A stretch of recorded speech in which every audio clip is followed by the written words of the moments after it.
Okay, so please welcome Frank, our chair for the Business Breakfast Series. And Frank, remember to mute yourself after your introductions. Take it away. Okay. Good morning. Can everybody hear me okay? Give me a thumbs up. Everybody good? Okay, good. Well, it is fantastic to see some more faces, but I welcome all of those that were able to attend over to VFW this morning. It's a great day. It's a great day. For those that I have not met, or even some that I have met, I own my own investment and insurance practice. I mostly had an ongoing business in the Warrenton area for about 36 years. And finally, after following my retired wife to her retirement location on the lake, I finally moved my practice here. So I work from home and pretty much on a referral basis. But I'm still passionate about what I do. Maybe a little long in the tooth, but sometimes the gray hair attracts more conservative investments. But anyhow, enough about me. I am thrilled, absolutely thrilled to have Amelia Stansell with us this morning. I think that the message is timely. She is someone that I've grown to know and love as almost a daughter. Probably as a daughter almost.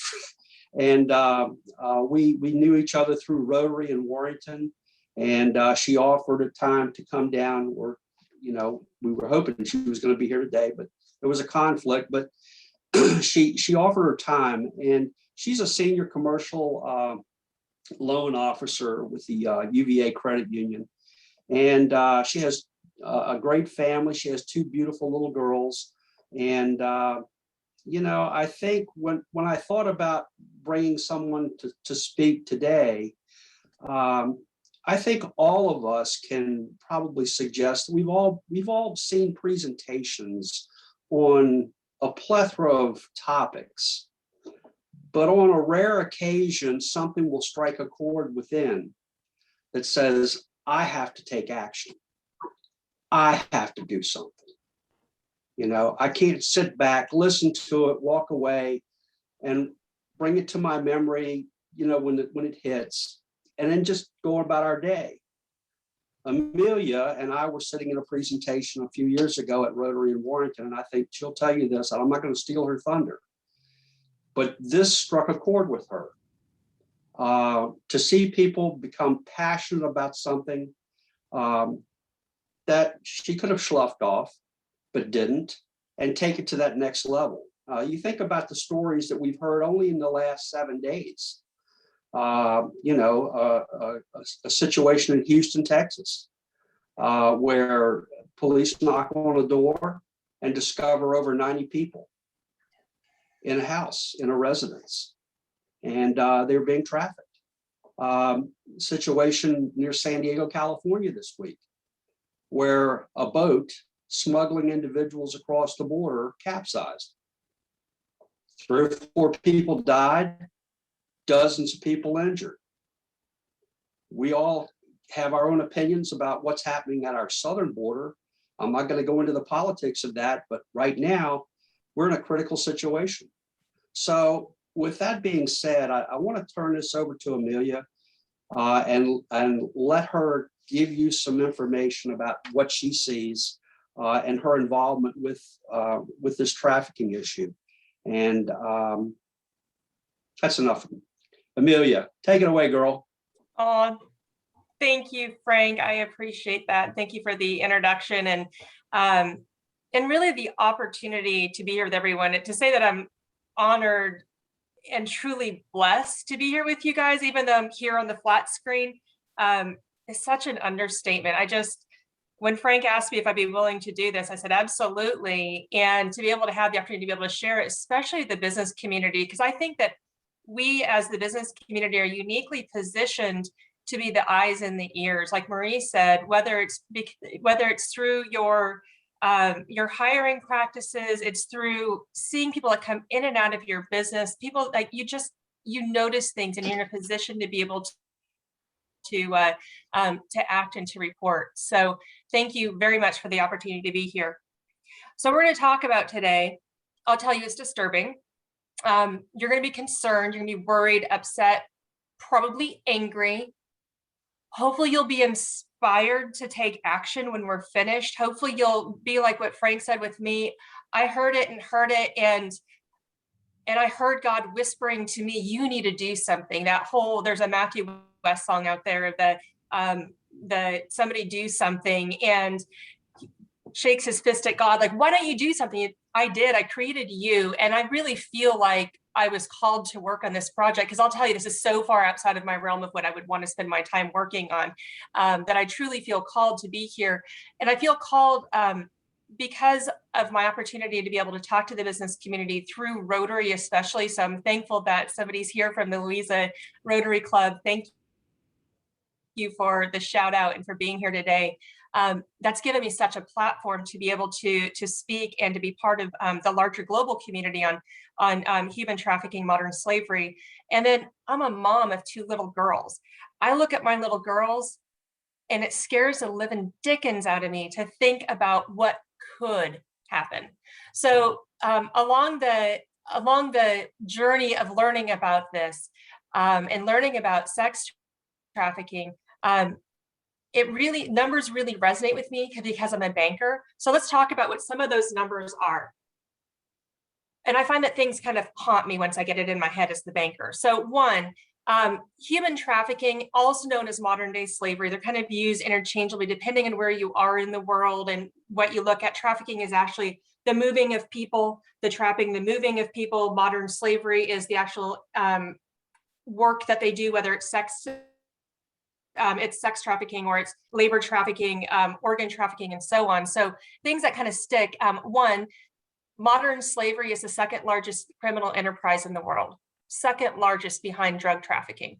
But yet we don't talk about it because people are just very unaware. They think that when often what we think about is after 150 years ago when the Civil War ended and we freed the slaves, it's over. When in fact, there are more slaves living in the world today than there were then. So that's kind of a shocking number when it started to kind of resonate with me, that there's 40.3 million people enslaved worldwide. To put that in numbers that you might be able to get, because that's a big number, and it's like, how do you figure out what that is? That is more people than there are Canadians. There's about 38 million Canadians. There's more enslaved people than there are people in Canada. Like when you start to really think about that, that's huge. So that includes labor, sex, organ trafficking, child soldiering, and child marriage. So all of those things fit into that modern slavery number. So while all of those things are horrible, absolutely horrible, I'm not saying any is more important than another, I feel specifically called to work on sex trafficking. And that's what we're really going to talk about today, is that sex trafficking piece, because that's the part that we often see in our communities, that we hear about. We see the woman that mentioned that she had the girls that were dealing drugs for their boyfriends, probably were being groomed to get into sex trafficking if they weren't already, and they just didn't admit to it, which is also part of it, is that it's very shameful and there's a lot that goes into sex trafficking. So let's like boil that down a little bit. So what does sex trafficking look like? What are these numbers that stick in your head? 1 in 5 US teens are going to be approached by a trafficker online. 1 in 5. As a mom of 2 little girls, I go to a little Lutheran church out here in Warrenton, and during the days when we actually had in-person Saturday night services that were normal, we just went back to normal, but when we get people there, there's usually 5 or 6 kids that go up for the children's sermon. 2 of those heads are mine. And when I look at it, go with 1 in 5 are going to be approached, is that going to be one of mine? Are they going to know what to do? Are they going to be able to say no? Are they going to be able to raise their hand and say, Mom, Dad, here's what happened, and know that they're going to be empowered to do that? They're going to be trusted to have that conversation. I hope so. I hope that if I do my job right, they will. If we as a community do our job right, they'll feel comfortable with it, or those other kids that are there will feel comfortable with it. Some other numbers that stood out to me is 1.6 million children run away from home each year. It's according to the national runaway hotline from the National Center for Missing and Exploited Children. So 1.6 million children run away from home each year. Of those children, 1 in 3 who run away will be approached by an exploiter within the first 2 to 3 days of being homeless. It's a lot of kids that are going to get trafficked when they run away. That's a big number.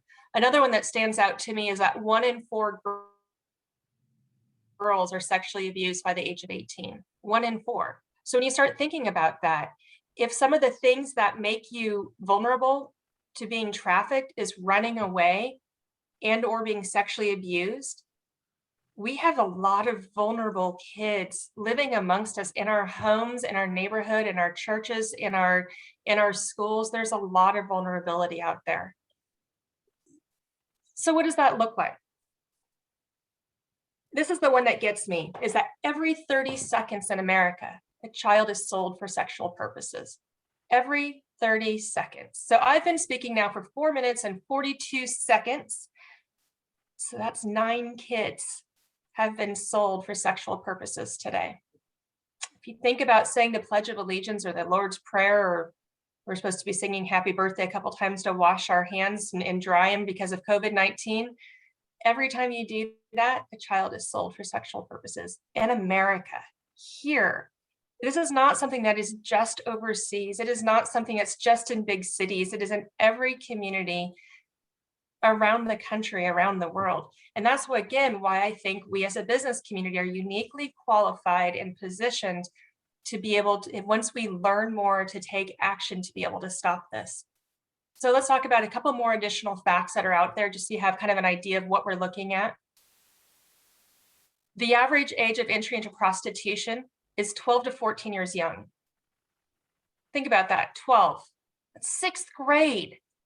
6th grade, these kids are so young and so vulnerable. And I look at my daughters, who, my oldest just turned 9 last week, and that's your 8-year-old and your 18-year-old to get to 12. And you start looking at that and you start realizing these are 6th graders, these are 4th graders, these are even younger that are getting trapped into prostitution. That makes it sound like it's their choice, right? Prostitution. It's not their choice, it's rape. Flat out, that's what it is.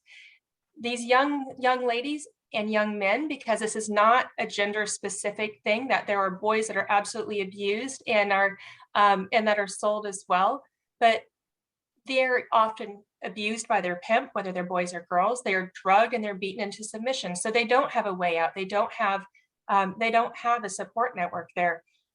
They're abused by the men that they serve, on average 20 men per day, or buyers. Typically it's men that are the buyers on this. That is a very typical thing, 20 a day.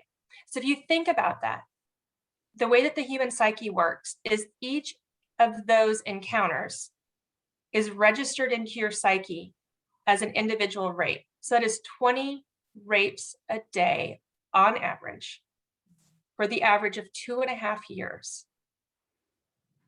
That's a lot. You start thinking about a 6th grader, 7th grader, 5th grader going through that, and that kind of abuse and that kind of torment and that and everything on their psyche, what that does to them. People say, oh, it's prostitution, it's their choice. No, it's not. They're minors. The money doesn't go to them, it goes to their pimp. Even if they give a little bit of it, is it worth what they're going through? Absolutely not. They usually have their identification taken away. They're if it's sex trafficking and labor trafficking as well, they get their identification taken away, so they no longer are a person. I no longer have the ability and to be able to go tell the authorities what's going on, to tell somebody at a store or wherever I'm at, because I don't have an identity, let alone the papers to have identification. A lot of times, especially in sex trafficking, the threats are made against their family members. So that's part of how they trap them in, is that they're going to make those threats against the family members, that if you escape or if you do something, I'm either going to hurt the family members, I'm going to hurt you, I'm going to embarrass you and shame them into staying, because they'll tell their family, or they threaten to tell the family what they're doing. And how could anybody possibly love me after what I've done? Think about that for a sixth grader, what that does. If they survive their victimization, if they survive it, right? 20 rapes a day, 2.5 years, that's a lot of victimization. If they survive that, the average lifespan is 7 years. Lifespan is 7 years. Why that's important is it also takes 7 years to deprogram a trafficking victim. Truly is live or die. There is no gray area. When that's really started to sink into me, I was angry, I was frustrated, I was trying to figure out what to do. I was trying to figure out who's the buyer. You know, all this is going on. Well, that's because of supply and demand. I'm a banker, economics, supply and demand. So who's the buyer? Who is this person that's out there? And when I found this out, I was shocked that 1 in 7 adult males have paid for commercial sex. 1 in 7. Again, banker, I visualize stuff. I go to church, I go to Rotary. I did a presentation for the Blue Ridge Gang and Drug Task Force, or Narcotics Gang and Drug Task Force down in Culpeper. And it's a lot of men. It is really hard for me not to go 1, 2, 3, 4, 5, 6, 7. 1, 2, 3, 4, 5, 6, 7. Because 1 in 7 have paid for commercial sex. Sometimes, yes, it's with a prostitute that's by their choice. Okay, most of the time not. So I was at an event, and I asked a detective the question: what did your average buyer, when you made arrests, what did that John look like? Like, just describe this. And he's like, well, they're between age 35 and 45, white, male, Christian, married, had kids. Looks like not what you think it does. I don't know what I expected. I guess I expected the lounge lizard, I don't know who I expected, but I didn't expect somebody that would look like, sound like my husband and his friends. And so when that started to really sink in too, of like, this is happening in every community. It's happening everywhere, and it could be happening right here. So when I started digging into that, I was like, holy cow. And I was at an event, and I originally had thought, like many of us think of trafficking as seeing Taken with Liam Neeson back in the day. And you think of like something that happens over there in these third world countries or Eastern Europe or whatever. And then when I started to find out that it really happens here, and by here, I mean here in Virginia, it really shocked me. So digging into the numbers from Polaris and the National Human Trafficking Hotline, Virginia has the 16th highest incident of reported trafficking cases. 16th highest. That's 189 cases in Virginia in 2019. The 2020 numbers aren't out yet. They'll be out soon. They usually come out around June. But 189 cases in Virginia in 2019 with 370 victims. That averages about 2 victims per case, which is about the national average. So your traffickers aren't necessarily running 20, 30 girls. They just need 2. Just need 2 to be able to make the money that they make. So that was kind of surprising to me. 138 of those cases in Virginia involved some sort of sex trafficking. So whether it was sex standalone or sex and labor trafficking, it's about 73% of the cases then. And what was interesting about this is that when you read the data and you read the information that's out there, it's estimated that less than 1% of trafficking cases are ever properly identified. Less than 1%. So you see those numbers, multiply it out. That is a huge number, because this is what's actually properly reported and actually getting into the numbers. Because like we heard from the woman earlier, you might suspect it's it's human trafficking or sex trafficking, but if it's not properly reported and tallied, it doesn't count in there. So that's one of the things that we spend a lot of time preaching on. So where are those cases in Virginia? Here's the Polaris map. It's nice that they put out this heat map every year for us. This is where they are. A lot of it is obviously Northern Virginia, Richmond, down around 81 and down around the Norfolk area.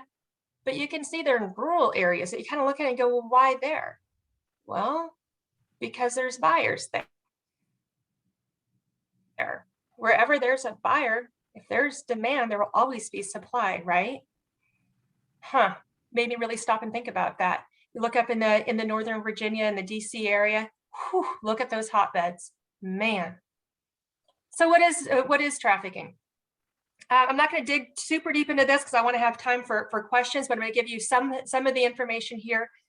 It's shocking that you can go out and Google how to traffic.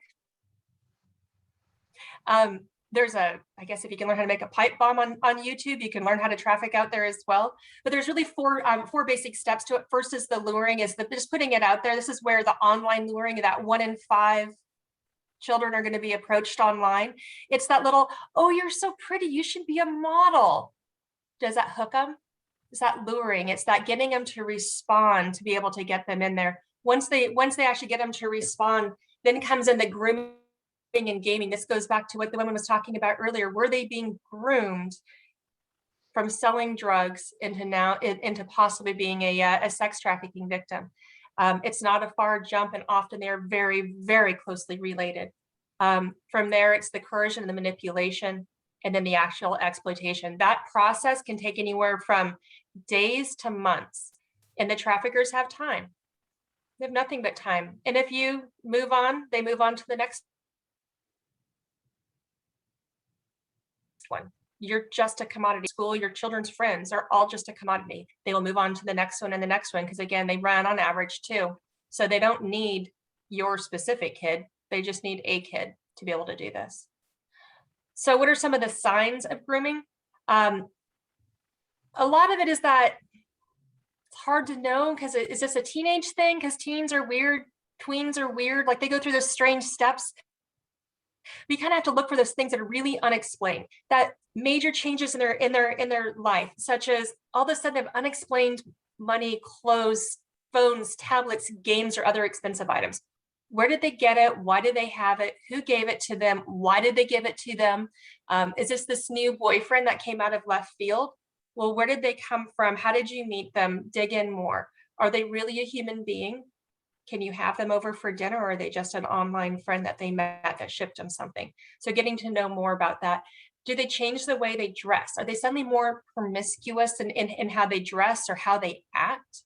Do they have a new friend group, which is obviously something teens do? I know I dropped friends and stuff when you're a teen. You're trying to find yourself, which is why it's hard as a parent to go, is this a teen thing, or is this like a legit, like my kid's being groomed? So that's where you have to start piecing this stuff together. But do they drop friends, or do they get new friends? And what do you think of that new friend group? Or, what can you find out about them? Unexpected absences, whether that's from school or from church or from youth groups. Are they not showing up where they're supposed to be when they're supposed to be there? Again, also a teen thing, because I'm pretty sure I did that, and I think we all did. But again, you're looking for those patterns. Rapid changes in behavior, again, teens. But are they suddenly really moody? Are they really depressed? Are they distancing themselves? All of these things in combination can often tie into looking like grooming, or possibly even actual trafficking. But in that early grooming stage, are they withdrawn? Are they not talking to you as much? Do they have unexplained injuries, bruises, suddenly getting tattoos, cuts, weird things like that? Are they hiding things from you that you should know about? So there's some great resources and I'm happy to send this program to anybody who wants it, but there's some great resources that are in here that you can go out and get more information. If you think this might be happening to somebody in your life, go out and get more information and move forward. But all of these things are adding up. So how do you know if your child or grandchild or neighbor or your friend's kids are possibly being groomed? Well, spend some quality time with them and ask them some questions. Having that open conversation, getting them to open up to you, could help a potential victim say, here's what's going on with them or their friend, because they probably aren't going to admit that it's them, but their friend is going through whatever is going on. So asking open-ended questions, digging into them, seeing if they have a plan for their future, seeing what's going on in their lives. And we know that's so easy with your own children, right? Because your own children open up to you all the time. I get that they don't. So that said, is encouraging your kids and the youth in your lives to have 3 adults in their lives that they can open up to. 3. And the reason for 3, and you can look at the list here, but the reason for 3 is because 40% of cases of reported trafficking are familial. It means that their family member, most often their mom, could be their dad, their uncle, their brother, their cousin, their grandparents, their siblings, are trafficking them. So having people outside of their family they can open up to and ask questions to. So that's on us again in the business community and the community as a whole to be asking these questions and digging in and getting to know those youth in your life, because you may be the person that asks the right question, that gets them to open up, that gets them to say, here's what's going on to me, or again, my friend. And from there, you can take action. So how do you take action? What can you do? First of all, tell people what you heard today. Go out and evangelize about this. Share it. The more you share it, the more the word gets out there, the more chances that we have to protect our communities. Save these phone numbers in your phone. I'll tell you, I have it in mine. I text it to people all the time. Get these phone numbers in your phone. If you see something, say something. It is not your job to investigate it. It is your job, well, unless you're law enforcement, it is your job to report it. Again, less than 1% are reported. That's because people are afraid to take action, to say, I saw something that just wasn't right. There's this change that's going on. If you report it and you get it in there to the National Human Trafficking Hotline and 911, report it to both of them. And the reason you want to report it to both of them is, honestly, our law enforcement is stretched. They oftentimes don't have the training that they need. We assume that they've all had this training. A lot of them haven't had the training on human trafficking cases. The dispatchers haven't had the training on the human trafficking cases, so it gets missed. So if you report it to both, the national hotlines start piecing together and go, here's what's happening in Louisa, here's what's happening in Warrenton, here's what's happening in Charlestown, here's what's happening in Baltimore. Maybe they're related. Maybe that one case in Louisa, there wasn't enough evidence there, but these other ones tied together, we now have a case. So if it's properly reported, they can put together the cases. And again, it's not your job to do to put together the case. Your job is to report it. The other things that you can do is when you see it on Facebook and in other places, share missing persons posts. It's amazing how well those work. There's a reason why the National Center for Missing and Exploited Children put it out there. Share them. Check the date, see if you get some information like, hey, do a quick Google search to see if they're actually still missing, but it's okay. But just share it. It's amazing how that one little share may be what brings them back. Somebody may have seen them in the grocery store in their business. Feel free to introduce me to more clubs and organizations. I do my dog and pony all over the place. I have also, I believe that Pam, thank you, I believe you brought in some restroom posters. These are on legal size, so I cut them in half here, so ignore the fact that they're kind of funny looking here, but normally legal sized. These are in English and Spanish. They refer back to the National Human Trafficking Hotline, which covers the US, Canada, and Mexico. I encourage you to print a bunch of these and just hang them up in every restroom stall where you go. Honestly, where you go. And the reason for that is in a restroom stall is one of the few times that a potential trafficking victim can have any kind of privacy. So they may be in that bathroom stall and look up and see that and be able to call. They can call, they can text, they can chat to be able to get the help that they need.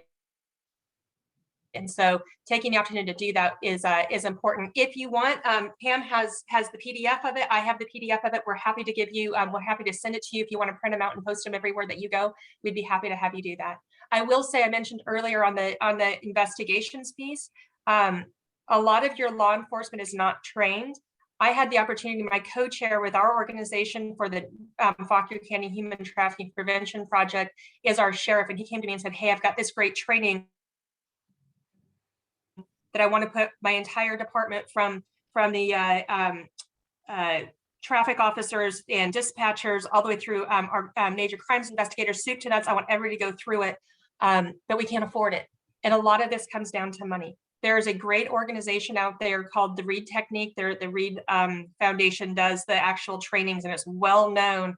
And you can get grants to be able to help fund that. I can help you in your Rotary Club access those funds to be able to get your local law enforcement, your Department of Social Services, your Commonwealth's attorney, and so on, all trained to be able to investigate these things, because oftentimes it's a training issue for our professionals because they just don't have the budgets to be able to make it happen. So let me know and I'm happy to do that.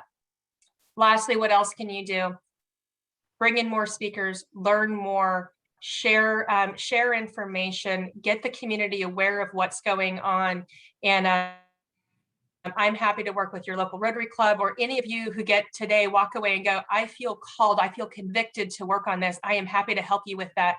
We just put together a community awareness and prevention education strategic plan for the Rotary Action Group Against Slavery as our international organization. I just actually hit submit on it yesterday, and finished it. It's been a long process, but I'm happy to share that because it's really built for what a local community, a local individual can do to be able to bring a human trafficking prevention project in their local community, whether you're a Rotarian or not. And I'm happy to be able to give you that information. Here's my contact information. I'll leave this up for a second. Otherwise, you can get it from Frank or from Pam or from Tracy. And thank you very, very much for the opportunity to speak to you guys, to share with you. Hopefully you get a little convicted out of this and you want to take that next step. Please reach out to me if you want to, and I'd be happy to share more with you. With that, thank you. And I'm here for questions, and I can stay as late as you need.